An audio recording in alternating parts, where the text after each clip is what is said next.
Ho ho ho. Top 10 songs of 2025. Also this channel's Christmas special. I've got the hat. I know I'm missing the beard, but sadly she's out of town this week. But before I get into the top songs of 2025, I want to make some corrections to my 2024 best songs video. I've got 3 additions that I want to include on that list. First up, Holy Holy by Geordie Greep. In last year's video, I was really worried about getting sued, so I only played 1 second of each song.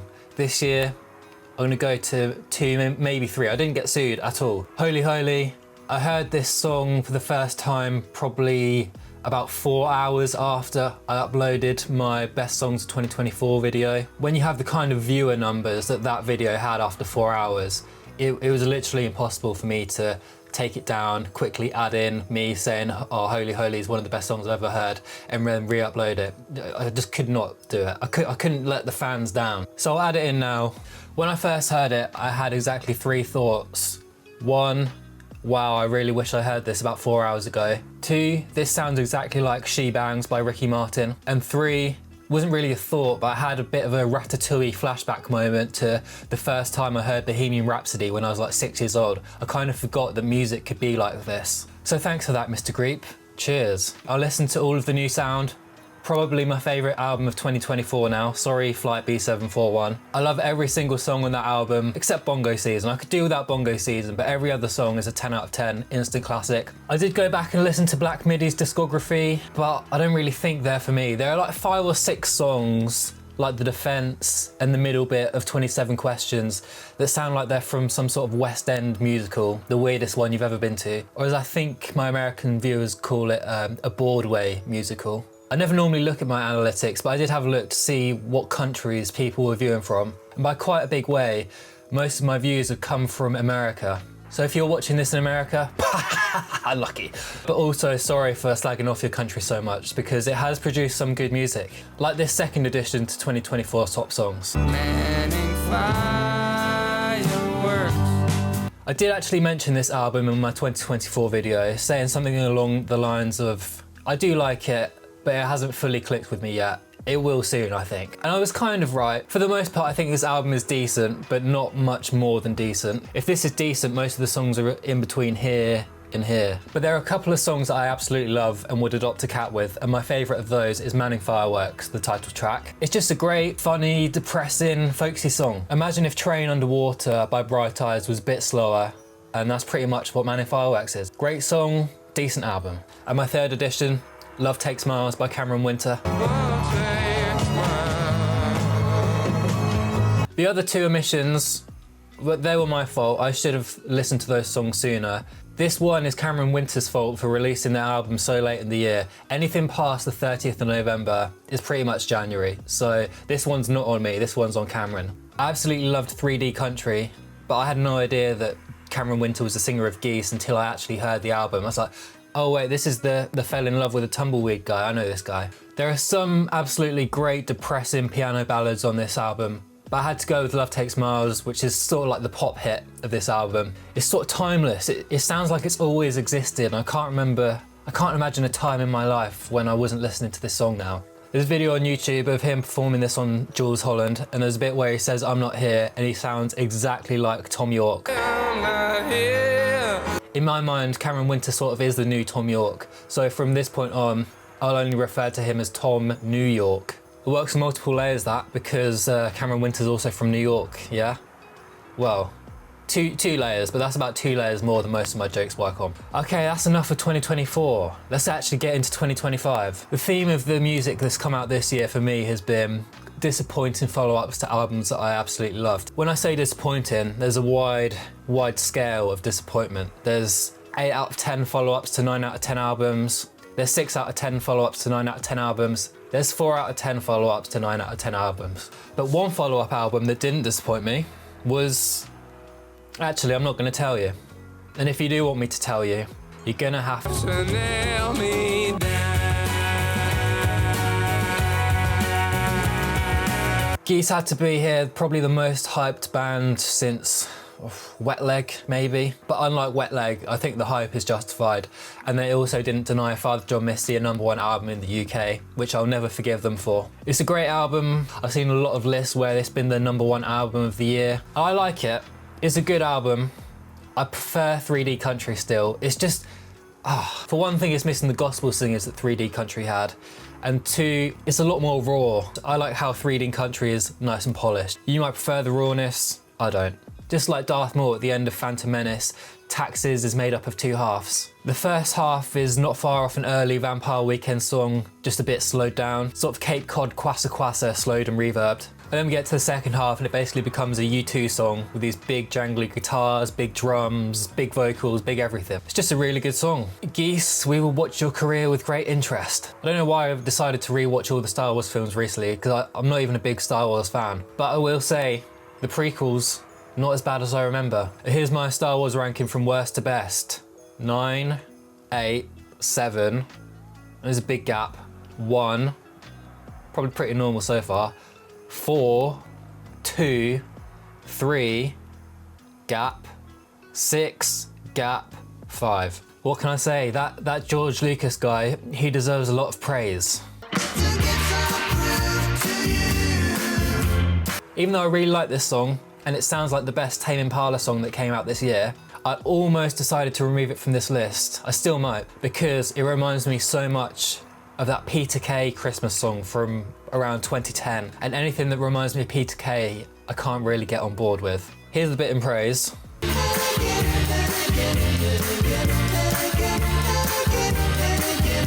And here's the bit in the Peter Kay song.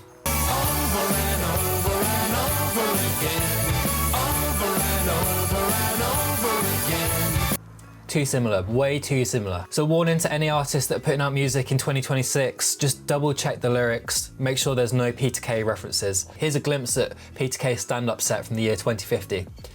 Who here remembers Antarctica? What were all that about? I was made to love you, Call me Henry VIII in 1533 because this year I discovered divorce. If I was going to describe this song, really this whole album, Drive to Golden Hammer, great album by the way. If I was going to describe the song and the album in 4, maybe slightly reductive words, it would be 2 words, Big Thief. And if I could make that 5, maybe slightly less reductive words, it would be 3 words, early Big Thief. If you like Masterpiece, Capacity, that sort of era of Big Thief, you'll like this album. It's folk rock, it's folky, it's rocky, but I think it leans a little bit more rocky, which is what I like from Big Thief. Speaking of Big Thief, Adrienne Lenker. She put an album out last year that I really liked, especially the song Sadness is a Gift. I don't know why I didn't include that in either my 2024 top songs video or the 2024 corrections at the start of this video, but I'll do it now, I'll add that in now. We could see the sadness as a gift and still. One of the top songs of 2024. And speaking of Adrienne Lenker, Big Thief.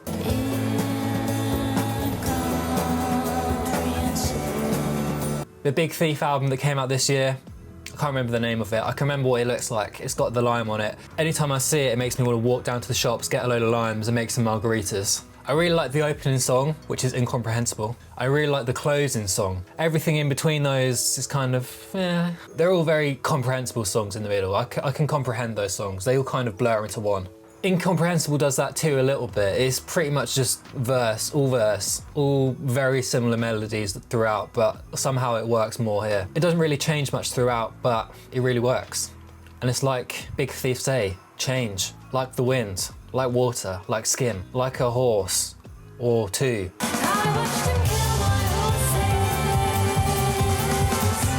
Absolutely loved Ants From Up There. So Forever How Long was probably my most anticipated album of the year. I didn't really listen to any of the live stuff after their singer left, so I had no idea how they were going to sound now, but I saw they were working with James Ford, one of the last Shadow Puppets. I will listen to anything by anyone that had any involvement with Everything You Come to Expect. One of the best albums ever. And my first impression of Forever How Long when Besties came out was, I don't like it.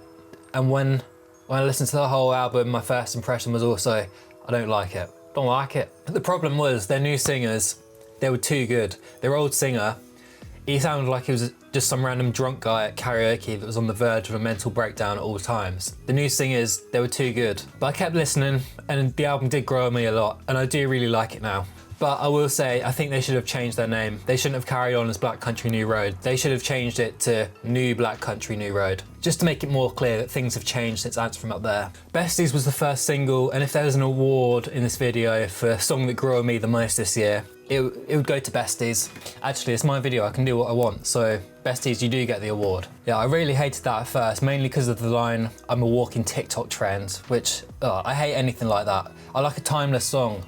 Mentioning TikTok makes it not timeless. All that rambling, and I haven't even mentioned the song, Two Horses. If I was gonna describe this song in 4 words, it would be 2 words, Fleet Foxes. And if I had 7 words, there would be 5 words, The Shrine by Fleet Foxes. The first half of the song sounds like it's straight out of a time machine from the Middle Ages, with the flutes, the mandolins, all the harmonies and the backing vocals, the lyrics about horses and cowboys. Then the bass goes do do do do do do do do do do do, and the hi-hat comes in like and it all goes a bit crazy, exactly like The Shrine by Fleet Foxes. It's a great song. It's 6.5 minutes long, but it flies by. It does not feel that long. Listen to The Shrine by Fleet Foxes. Listen to Two Horses by Black Country New Road. Listen to Forever How Long by Black Country New Road. Listen to Ants From Up There by Black Country New Road. And listen to all of these James Ford albums, especially this one.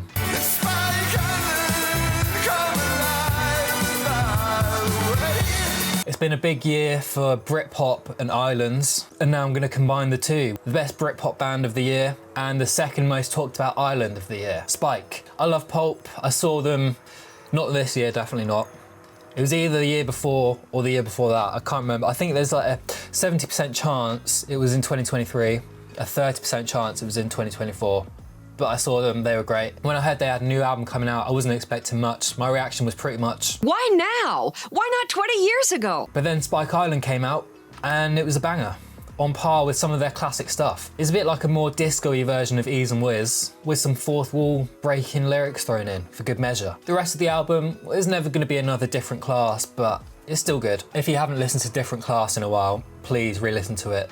You won't regret it. It's even better than you remember it, I promise. In terms of 90s rock albums, it's definitely up there.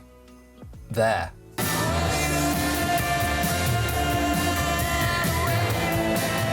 First of all, no, I didn't get resale tickets to Radiohead, stop rubbing it in my face.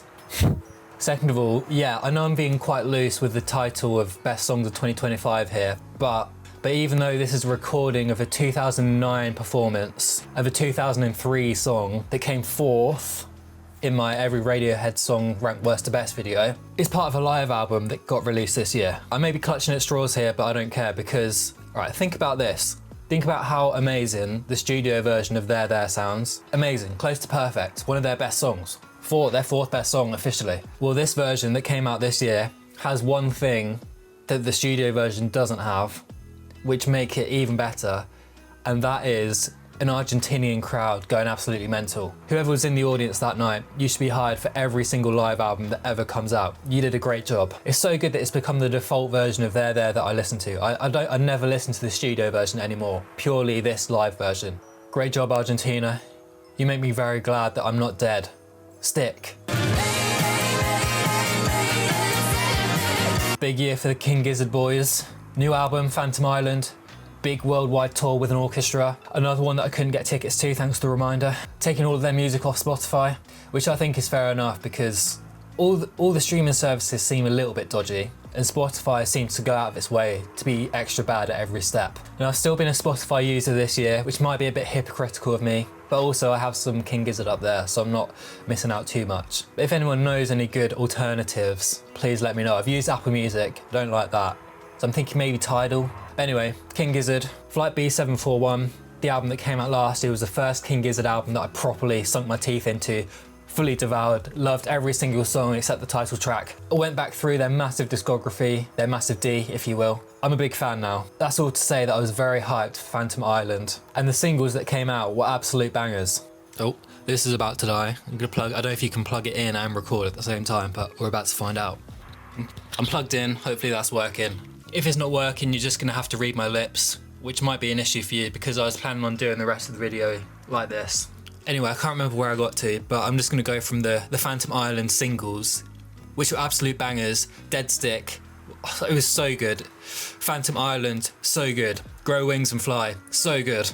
So I was very hyped for the album. Then it came out and it was a bit like they took B741, took out all the energy.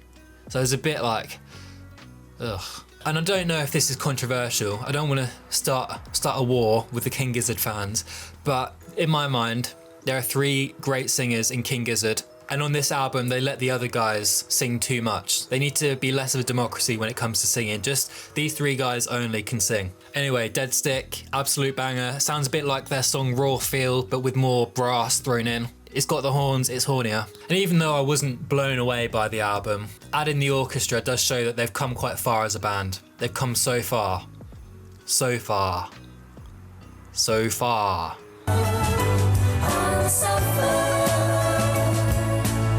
When I saw that Wolf Alice had a new song out called The Sofa, my first thought was, that reminds me of The Car by Arctic Monkeys, in terms of names. Then I listened to The Sofa, and I thought, it reminds me of There Better Be a Miracle by Arctic Monkeys, in terms of the song, not in terms of the name that time. That's a great song, hence me officially crowning it a top 10 Arctic Monkeys song. Might have even been top 5, I can't remember. It's a dark piano song with strings, with lyrics about wanting to lie on a sofa.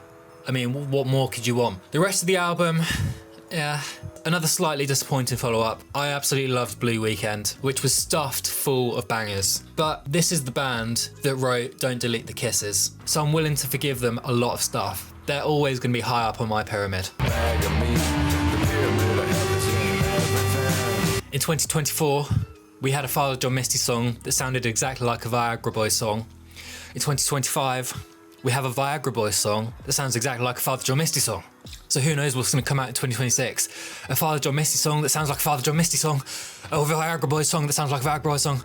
I think his hat might be cutting off the blood flow to my brain. Anyway, the song that this sounds like is Mr. Tillman, and maybe a little bit of Hang Out at the Gallows. A slightly grungy rock song with lyrics about a little green worm and visions of your death. But it's very groovy, very catchy, definitely a banger. The rest of the album, I don't know if this is a self-titled album, it sort of is, but it's sort of not. First time I listened to it, I thought, yeah, not bad. But it has grown on me quite a lot. Now when I listen to it, I think, yeah, pretty good. If this trajectory continues, by this time next year, I'm gonna be at, yeah, really good.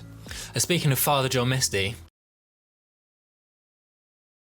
I'll be honest with you, despite the Santa hat, it's actually November when I'm recording this. Sunday the something, I think the 30th of November. Yeah, it's the run up to Christmas. In the UK, the run up to Christmas means going out drinking as much as you physically can. So I don't know how much time in actual December I'm gonna have free to film this video, so I thought I'd do it now. And as of recording this video, this song is not out. I'm basing my opinion on, one, it's Father John Misty. I love everything he's ever done, so I'm gonna love this song, whatever happens. There are a few live versions on YouTube floating around that do sound great as well. I know it's a great song, I don't know how great yet. I can't confirm that yet. Like Pyramid of Health, it sounds a bit like Mr. Tillman, but more of a beefed up Mr. Tillman with a little bit of like date night thrown in. It's basically a God's Favourite Customer era song, a lost track from that album. I'm not 100% on the lyrics. I'm assuming they're great. Most of his lyrics are great. I don't think he's got any bad lyrics. And if it does have bad lyrics, I'll be happy to correct this in the corrections section of my 2026 Top Songs video. Now, just to wrap things up here, I want to give out 2 more awards. One for Musical Hero of the Year, one for Musical Villain of the Year. Now, I think that the villain should probably be Daniel Ek / Spotify, just for their general villainy that they've done throughout the year and every year, but especially this year. But I'm actually going to award it to everyone who got Radiohead tickets for the O2 ahead of me. That should have been me. I hope you learn your lesson next time they go on tour. Hero of the Year, potentially Radiohead for reuniting, potentially Father John Misty for his amazing Glastonbury set, and for hopefully releasing an official version of God's Trash that's amazing. But I'm not as steadfast in my convictions of who should get Hero of the Year as I am for Villain of the Year, so I'm open to suggestions. If you've got any ideas, leave them below. I'll announce the winner in my next video. Speaking of my next video, I've got a few Every Song by Blank ranked worst to best videos in the works, but I have no idea how long they'll take. Sometimes they're quick, sometimes they're long. These ones are taking long. There aren't even that many songs to go through, but it's just taking long. But as I didn't release that many videos in 2025, I want to up the output in 2026. I've got some other similar videos that are going to come out I had an idea for one big video, every UK #1 song ranked worst to best, but I quickly realised, and not as quickly as you might think, that one, there's 70 plus years worth of #1s to get through. That video is going to take so long to make. And two, by the time I finish making it, there's going to be like another 20 #1s to add. And that cycle would probably continue forever. So I'm going to start with every #1 of 2025 ranked worst to best, which as of today are these songs. I'm going to rate them all on a scale of -10 to 10. I was going to do it from 0 to 10, but some of these songs deserved a lower score than 0. And then I was going to get an average score for the year, move on to another year, probably from the 10s, then one from the 2000s, one from the 90s, 80s, 70s, 60s, 50s, then back to the 20s, 10s, noughties, 90s. The cycle goes on. I'll do a couple, see how it goes. I'll have a few every artist song ranked worst to best. The problem with the every artist song ranked worst to best video is that after that video comes out, I can't listen to that artist for about 5 months afterwards, which is a shame because I only make those videos about artists that I really love. So I'm hoping this will be a little bit of a palate cleanser for me. Plus my favourite part of the videos I've made has been hating on songs. And looking at the charts of the last few years, there's a lot of material to hate. But that's all to come in 2026. Until then, thanks for watching. Have a good Christmas and New Year, or whatever your country's version of that is. Cheers.